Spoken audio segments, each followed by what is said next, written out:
अब ध्यान ध्यान से सुनिए, धर्म का फल है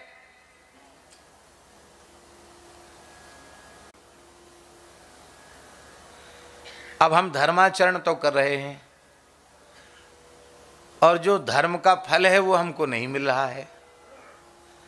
इसका तात्पर्य क्या है? इसका तात्पर्य है कि आपके धर्माचरण में कहीं न कहीं कपट है, त्रुटि है। खूब बढ़िया बढ़िया काम लोग करते हैं, यज्ञ करते हैं, दान करते हैं और बहुत से पूजा पाठ अनुष्ठान सब करते हैं और संकल्प करते हैं, तो ये बिल्कुल नहीं कहते हैं कि हम संसार चक्र से छूटकर भगवान के चरणों में पहुंच जाएं। उस धर्माचरण का फल क्या मांगते हैं? म्याश्च चिरकाल संरक्षणार्थम लोके सभायाम राजद्वारे यशो विजय लाभादि प्राप्त्यर्थम अस्मत् जन्मांगे ये केचित् विरुद्ध चतुर्थाष्टमद्वादशग्रही सूचितम संसूचिष्यमाणं चेत् सर्वारिष्टं तद विनाशद्वारा एकादश स्थान स्थित सुफल प्राप्त्यर्थम ग्रहकृत राजकृत सर्वविध पीड़ा निवृत्ति पूर्वक नैरुज्य पुष्टि दीर्घायु धन धान्य समृद्ध्यर्थम। इतने से भी संतोष कहाँ हुआ? पुत्र पौत्रादि संतते रविच्छिन्नाभिवृद्ध्यर्थम तथा च सकल मन ईप्सित संसिद्ध्यर्थम एतत् पाठम जपम होमादिकं वाहं करिष्ये कारयिष्ये वा। कहीं तो नहीं आया कि हम संसार चक्र से छूट जाए, हमको भगवान मिल जाए। धर्माचरण तो कर रहे हैं। श्री वृंदावन बिहारी लाल की जय। हमारे श्रद्धेय शास्त्री जी पधारे हैं, स्वागत है। बहुत अच्छे महान, बैठ जाओ बैठ जाओ। श्री वृंदावन बिहारी लाल की जय। हम यह बिल्कुल नहीं कहते कि संकल्प आपका अशुद्ध है, संकल्प तो अशुद्ध नहीं है, ठीक है। और इन धार्मिक कृत्यों से हमारे मनोरथों की पूर्ति भी होती है, किंतु सच्ची बात यह है कि हमें केवल भगवान की प्रसन्नता के लिए धर्माचरण करना चाहिए। हे प्रभु, अब कुछ नहीं चाहिए, आपके चरणों में प्रेम हमारा हो जाए, ऐसी कृपा आप करो, और हमें कुछ नहीं चाहिए। इसलिए भगवान के जो भक्त होते हैं वो संकल्प में पढ़ते हैं, भगवद मुखोल्लासार्थम प्रातः संध्योपासन कर्माहं करिष्ये, भगवद मुखोल्लासार्थम मध्याह्न संध्योपासन कर्माहं करिष्ये। भगवान प्रसन्न हो जाएं। और हमें क्या चाहिए? भगवान मुस्कुरावें, क्योंकि ये सब धर्माचरण की व्यवस्था भगवान की बनाई हुई है। अब भगवान की प्रसन्नता के लिए करते हैं और करने के बाद फिर क्या कहते हैं? क्या करते हैं उसके बाद? कायेन वाचा मनसेन्द्रियैर्वा, कायेन वाचा मनसेन्द्रियैर्वा बुद्ध्यात्मना वानुसृता स्वभावात्, बुद्ध्यात्मना वानुसृता करोति यद्यत् सकलं परस्मै, करोति यद्यत् सकलं परस्मै नारायणायेति समर्पयेत्, नारायणायेति समर्पयेत्। सब भगवान को अर्पित कर देते हैं। ब्रह्मार्पणम, गीता जी में ब्रह्मार्पणम ब्रह्म हविर, और क्या है?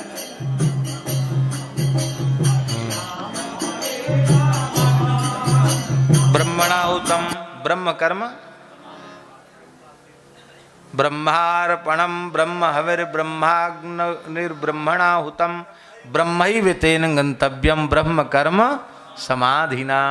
बोलो भक्तवत्सल भगवान की जय। सब कुछ भगवान को अर्पित कर देते हैं। इसलिए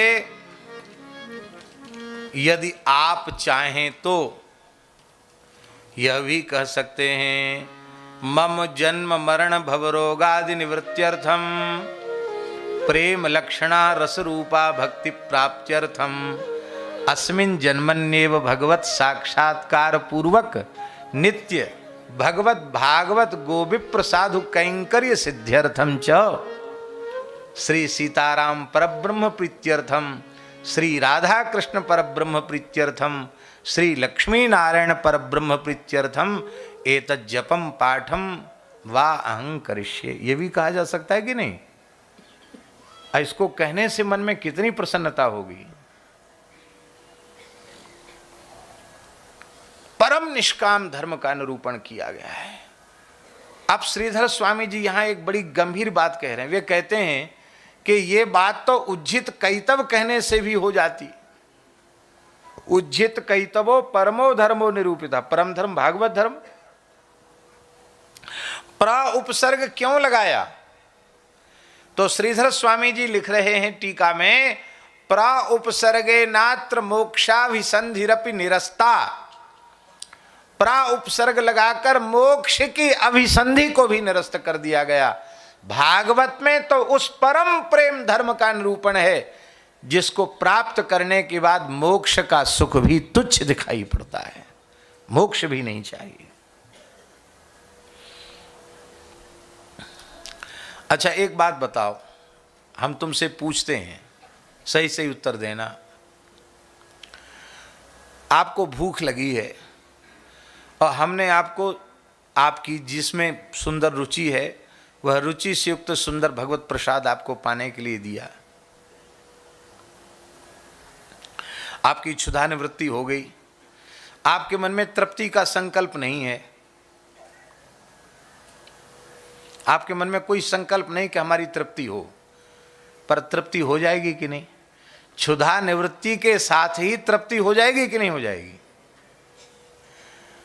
आप न चाहो तो भी बंधन तो कट गया, अविद्या माया का बंधन समाप्त हो गया, जीते जी मुक्ति प्राप्त हो गई, पर अब मुक्ति की इच्छा नहीं रह गई। महाराज जी क्या कहें, भगवान कपिल तो यहां तक कहते हैं कि मैं न ग्रहणंती, वो लेते नहीं हैं। वो कहते हैं भगवान मुझे ये सब चक्कर में मत डालिए, हमको तो आप अपनी सेवा दे दीजिए।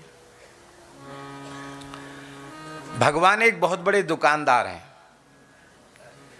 बनियों के भी बनिया हैं, उनसे बड़ा व्यापारी और कोई दूसरा नहीं है। बड़ी दुकान है भगवान की। श्री वृंदावन बिहारी लाल की जय जय राम। श्री राम जय राम जय जय राम। श्री राम जय राम जय जय राम। श्री राम जय राम जय जय राम। श्री राम जय राम जय जय राम। हम क्या कह रहे थे? भगवान एक बहुत बड़े दुकानदार हैं, सब बनियों के भी बड़े बनिया हैं भगवान, सब सेठों से बड़े सेठ हैं। इतनी बड़ी दुकान, दरवाजे पे भी बड़ी भीड़ है, कामना वाली, काम वाली। बहुत कम भीड़ है चौथे दरवाजे पर। मोक्ष वाला जो द्वार है ना स्वामी जी, धर्म अर्थ काम तीनों दरवाजों पर भीड़ है। सबका फल भगवान देते हैं। कर्मण्येवाधिकारस्ते मा फलेषु कदाचन। धर्म का फल भी भगवान, अर्थ का फल भी भगवान, काम रूप फल भी भगवान ही देंगे। पुरुषार्थ की सिद्धि भगवान की कृपा से होगी, भगवान की आराधना से होगी। मोक्ष वाला जो खिड़की है, दरवाजा है, उस पर भीड़ कम है, लेकिन हैं उस पर भी लोग। अब भगवान के जो भक्त होते हैं उनको चार दरवाजों में से कोई दरवाजा पसंद नहीं। वो तो जिस दरवाजे से मालिक का प्राइवेट रास्ता है जिससे वो दुकान में जाता है, उसी दरवाजे से घुसते हैं, वो दुकान में पहुंच जाते हैं। भगवान बोले भाई तुम माल चाहिए तो बाहर आओ, लाइन में लगो, यहाँ क्यों भीड़ कर रहे हो? बोले नहीं हमको कुछ चाहिए नहीं, आपकी दुकान की कोई चीज हमको पसंद ही नहीं है। तो क्या चाहिए?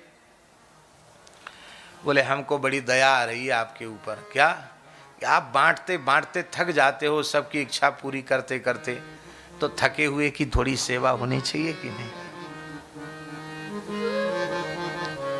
तो हमको सेवा में रख लीजिए। भगवान बोले नई आफत सिर पे नहीं ले सकते, तुमको सेवा में रखेंगे फिर तुम भी कुछ मांगना शुरू करोगे। बोले यही तो विशेषता है, हम सेवा में रहेंगे पर आपसे मांगेंगे कुछ भी नहीं, आपकी निष्काम भाव से सेवा करेंगे। क्या करेंगे? बोले श्याम माने चाकर राखो जी, श्याम माने चाकर राखो जी, गिरधारी लाल चाकर राखो जी, गिरधारी लाल चाकर राखो जी, श्याम माने चाकर राखो जी, श्याम माने चाकर राखो जी, गिरधारी लाल चाकर राखो जी, गिरधारी लाल चाकर राखो जी, श्याम माने चाकर राखो जी, श्याम माने चाकर राखो जी। मीरा जी कह रही है हमको न धर्म चाहिए, न अर्थ चाहिए, न काम चाहिए, न मोक्ष चाहिए, दिए मानम न गृहणंती विना। वैसे भागवत जी का विचार करने पर कई प्रकार के धर्म भागवत जी में प्राप्त होते हैं। एक धर्म है स्वर्ग प्रापक धर्म। कौन सा धर्म है? कर्मकांड का मार्ग। जैसे अंगिरा गोत्र के ब्राह्मण श्रौत यज्ञ कर रहे हैं सदैव स्वर्ग जाने के लिए, स्वर्ग प्रापक धर्म। दूसरा धर्म है मोक्ष प्रापक धर्म भागवत जी में। तीसरा है वैकुंठ प्रापक धर्म, वो भी मोक्ष प्रापक धर्म के अंतर्गत आ गया। और एक है स्वर्ग प्रापक धर्म भी नहीं, वही उसको हम कहेंगे प्रोज्झित कैतव परम धर्म, अर्थात प्रेम प्रापक परम धर्म। क्या? प्रेम प्रापक परम धर्म। प्रेम, प्रेम जो है ना वो मोक्ष से भी आगे की वस्तु। ददाति मुकुंदः भजताम मुक्तिम ददाति, भजन करने वालों को भगवान मुक्ति बहुत जल्दी दे देते हैं। भैया तेरी मुक्ति है जाए, हमारी भी है जाए, पिंड छूटे तेरो, पीछे परो भयो मुक्त है जाऊं, ले ले गो है गो मुक्त जा। पर प्रेम जल्दी नहीं देते। भक्तिम न ददाति मुक्तिम तो ददात्येव। भक्ति माने प्रेम, भक्ति माने प्रेम, क्योंकि भक्ति का तत्व नारद जी ने कहा सात्वस्मिन परम प्रेम रूपा। परम प्रेम रूपा जो है वही भक्ति है, नारद भक्ति सूत्र में। अब देखिए भगवान भक्ति क्यों नहीं देते, प्रेम क्यों नहीं देते? इसलिए नहीं देते हैं कि सर्वतंत्र स्वतंत्र भगवान जब प्रेम दे देते हैं तो उनको भी बंधना पड़ता है। बोलो भक्तवत्सल भगवान की। मैया यशोदा को प्रेम दे दिया तो मैया ने के चौरे तेने हमारी ददिया सास के जमाने के माट मटका फोड़ दिए, अब मैं तो ये बांधूंगी। और ठाकुर जी को बांध दिया मैया ने। फिर ठाकुर जी जब भक्ति दे देते हैं, प्रेम दे देते हैं तो उनको सब कुछ करना पड़ता है। संत एकनाथ जी के घर में श्री खंडिया के रूप में 36 वर्ष तक भगवान ने सेवा की।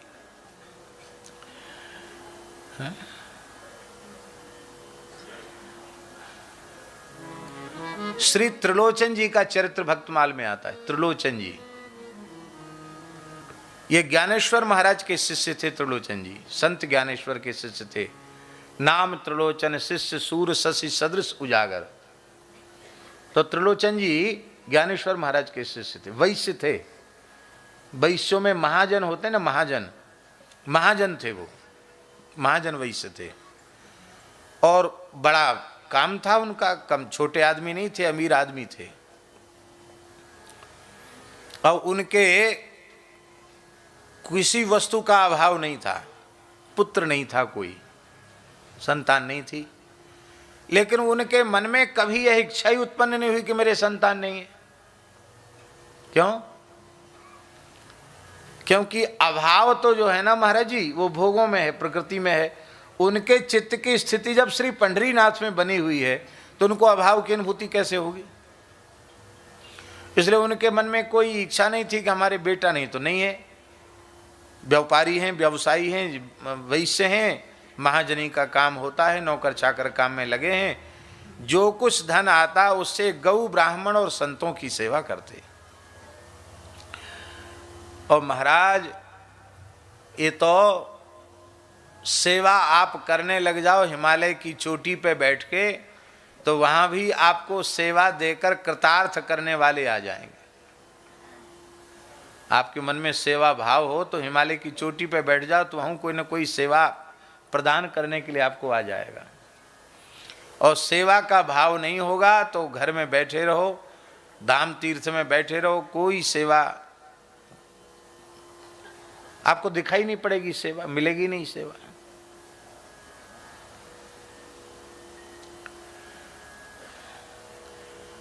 आप सेवा में लगे हुए हैं। सेवा का क्षेत्र कितना विस्तृत है, कोई पारावार है? उन्हीं के लिए है जो सेवा में लगे हैं। और जिनको सेवा से लेने देना नहीं, उनको तो कुछ नहीं।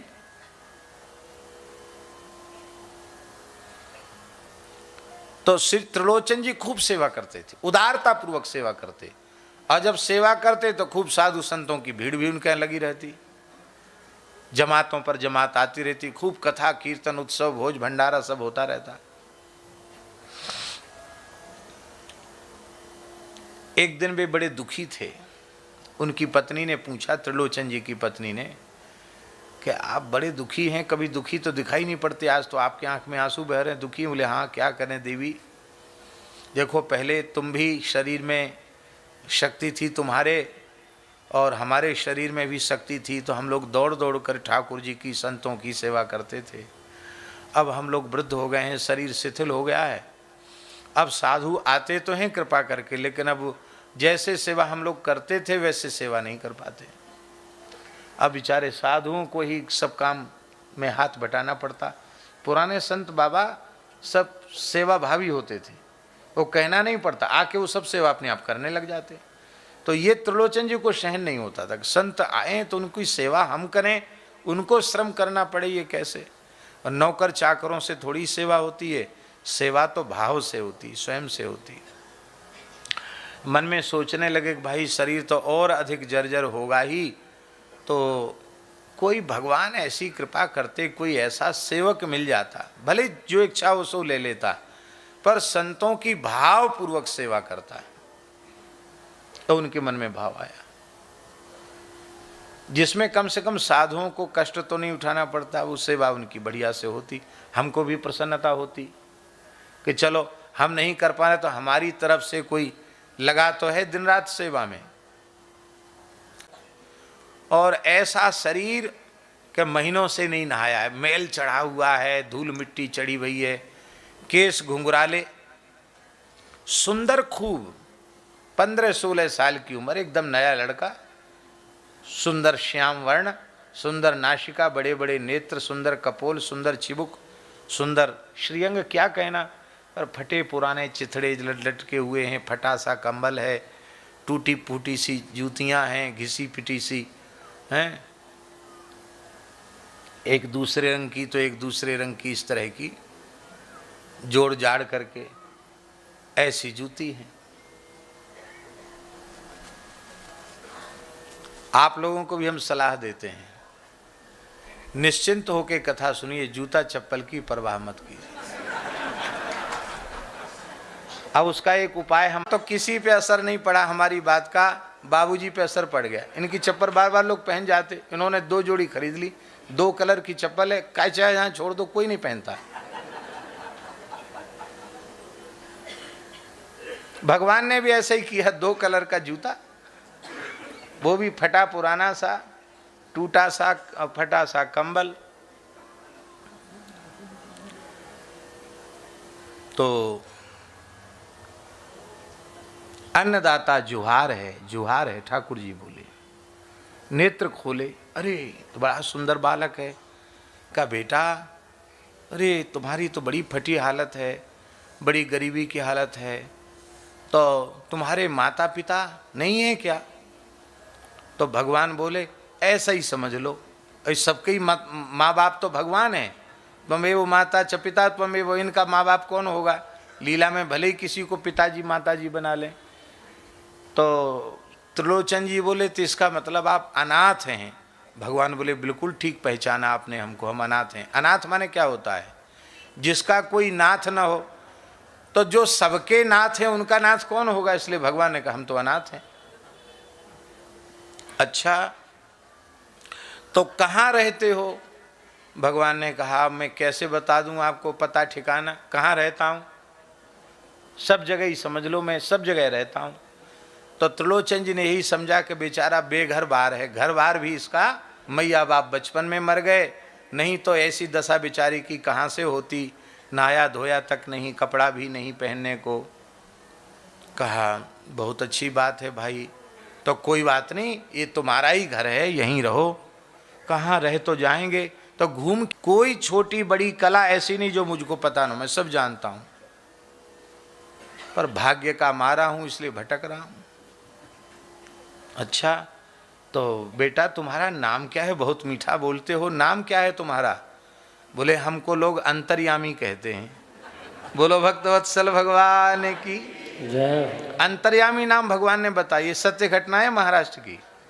अंतर्यामी नाम क्यों बताया? कि तुम्हारे अंतर में वेदना है कि हमारी सेवा के सहयोग में कोई, इसलिए मैं अंतर्यामी बन के आया हूं। तो त्रिलोचन जी बोले अपनी पत्नी से कि देखो देवी, तुम्हारे मन में शायद कभी आता हो कि हमारे बेटा नहीं है, तो देखो पंडरीनाथ जी ने बेटा भेज दिया। अब नौकर काहे को, हम तो बेटा मानकर इसको रखेंगे, प्रेम से रहे। तो इनको स्नान बढ़िया से कराओ। माता के हृदय में वात्सल्य जग गया। बोले मैं अपने हाथ से मीड़ मीड़ करके मल मल करके स्नान कराऊंगी, सुंदर कपड़े पहनाऊंगी। पर बेटा एक बात है, तुम लोगे क्या? तुम यहाँ काम धंधे के लिए आए हो तो कुछ लोगे तनख्वाह?